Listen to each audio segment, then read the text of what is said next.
लखनऊ में मुख्यमंत्री योगी आदित्यनाथ ने योग दिवस पर बधाई दी। प्रदेशवासियों को योग दिवस की शुभकामनाएं दी।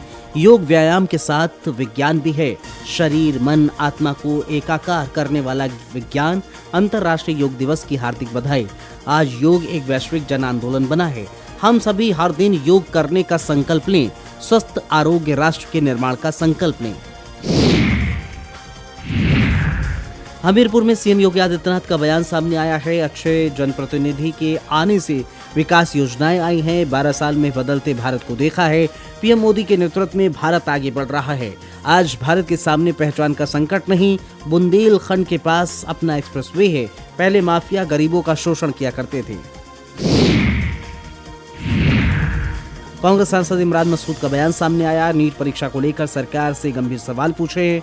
छात्रों को मानसिक आघात देकर परीक्षा छात्रों के सुसाइड पर जिम्मेदारी तय करने की मांग की गई है। एक फूड इंस्पेक्टर के बच्चे ने आत्महत्या की। लगभग हर बड़ी परीक्षा में लगातार गड़बड़ियां की जा रही हैं। बीएसपी के अंतर्राष्ट्रीय अध्यक्ष आलोक कुमार का बयान सामने आया है। आलोक कुमार ने अखिलेश यादव पर निशाना साधा है। चढ़ावा मामले को राजनीतिक रंग दे रहे हैं अखिलेश यादव। अखिलेश यादव की ये बेईमान कोशिश है। चुनावी लाभ के लिए अखिलेश भगवान का नाम ले रहे हैं। अयोध्या में पूर्व मंत्री पवन पांडे का बयान सामने आया है। सभी साधु संतों से बैठक करने की अपील की है। पूज्य शंकराचार्य से बैठक में शामिल होने का अनुरोध किया है। राम मंदिर चढ़ावे में डकैती पड़ी है। आगे की रणनीति तय करें संत समाज। भविष्य में ऐसी घटनाएं ना हो, इस पर मंथन हो। अम्बेडकर नगर में कैबिनेट मंत्री संजय निषाद का बयान सामने आया है। सपा सांसदों को लेकर उन्होंने कहा है कि सपा से टूटकर हमसे जो जुड़ना चाहते हैं, हम लोग तोड़फोड़ पर विश्वास नहीं रखते, हम लोग जुड़ने पर विश्वास रखते हैं। हिंदुत्ववादी सोच के लोग एनडीए से जुड़ना चाहते हैं। लखनऊ में डिप्टी सीएम ब्रजेश पाठक का बयान सामने आया है। नीट परीक्षा को लेकर बोले हैं, परीक्षा आज सकुशल संपन्न कराई जाएगी। हमारे सारे ऑफिसर परीक्षा में लगे हैं। मंत्री जेपीएस राठौर का बयान सामने आया है। राम मंदिर में चढ़ावा चोरी पर बोले हैं। इस मामले की एसआईटी जांच हो रही है। दान की पाई का हिसाब लिया जाएगा। जो दोषी पाया जाएगा सख्त कार्रवाई की जाएगी। सुल्तानपुर में आपके कार्यकर्ता का अनोखा प्रदर्शन देखने को मिला है। लोगों से मांग कर 420 रुपए एकत्रित किए गए हैं। कहा है चंपत राय को भेजेंगे 420 रुपए। प्रदेश प्रवक्ता वंशराज की अगुवाई में ये प्रदर्शन हुआ है।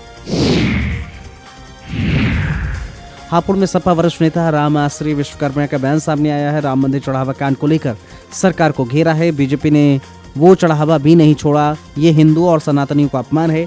बीजेपी के लिए इससे बड़ी शर्म की बात और क्या होगी। मुरादाबाद में हिंदू नेता राजकमल गुप्ता का बयान सामने आया है। राम मंदिर के चंदा विवाद पर बोले हैं, सपा इस पर तुष्टीकरण की राजनीति कर रही है। सरकार ने एसआईटी का गठन किया है, रिपोर्ट आने दें।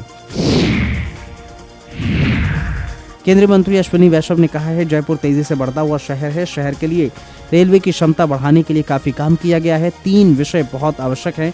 स्टेशन पर प्लेटफॉर्म की संख्या बढ़ाना, ट्रेनों की रखरखाव की सुविधा का विस्तार करना और शहर के पास एक मेगा टर्मिनल बनाना। बीजेपी के राष्ट्रीय अध्यक्ष नितिन नवीन ने कहा है कि पंजाब की धरती गुरुओं की धरती है। मैं गुरुओं को नमन करता हूं। पूरे पंजाब में बीजेपी के प्रति उत्साह और उमंग देखने को मिल रहा है।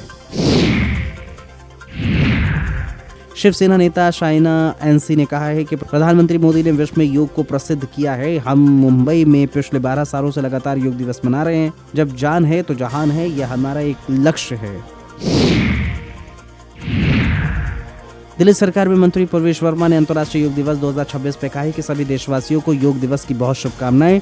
बहुत खुशी होती है कि प्रधानमंत्री मोदी ने इस दिन को अंतर्राष्ट्रीय योग दिवस के तौर पर स्थापित किया। प्रधानमंत्री नरेंद्र मोदी ने कहा कि आज से शुरू किए गए 3 जहाज़ों को बनाने में 200 से ज़्यादा एमएसएमईज ने योगदान दिया है। हम सोच सकते हैं कि 200 एमएसएमईज, इन छोटी इंडस्ट्रीज ने कितनी बड़ी संख्या में नौकरी पैदा की होंगी। भारत के लिए समुद्री ताकत के अगले फेज में जाने का समय आ गया है। इसलिए भारत ने शिप बिल्डिंग सेक्टर के लिए एक नए विजन के साथ आगे बढ़ना शुरू किया है। बीजेपी सांसद मनोज तिवारी ने कहा है कि हर कोई प्रधानमंत्री मोदी का बहुत शुक्रगुजार है, जिन्होंने देश और पूरी दुनिया को योग की ताकत से परिचित कराया। पहली बार हम एक ऐसे प्रधानमंत्री को देख रहे हैं जो लगातार इस बात को चिंता कर रहे हैं कि आप कैसे सेहतमंद रह सकते हैं।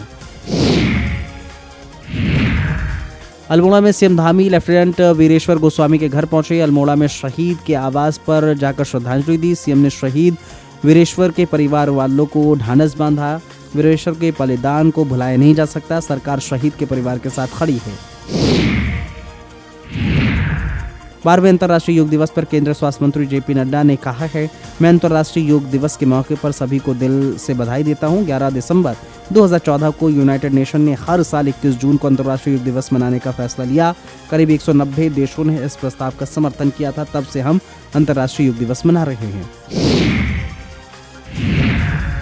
योग गुरु बाबा रामदेव ने कहा है कि पूरे देश और दुनिया में लोगों ने योग किया। पूरी दुनिया कई किस्म की समस्याओं का सामना कर रही है। हम बहुत सारी समस्याओं का सामना कर रहे हैं।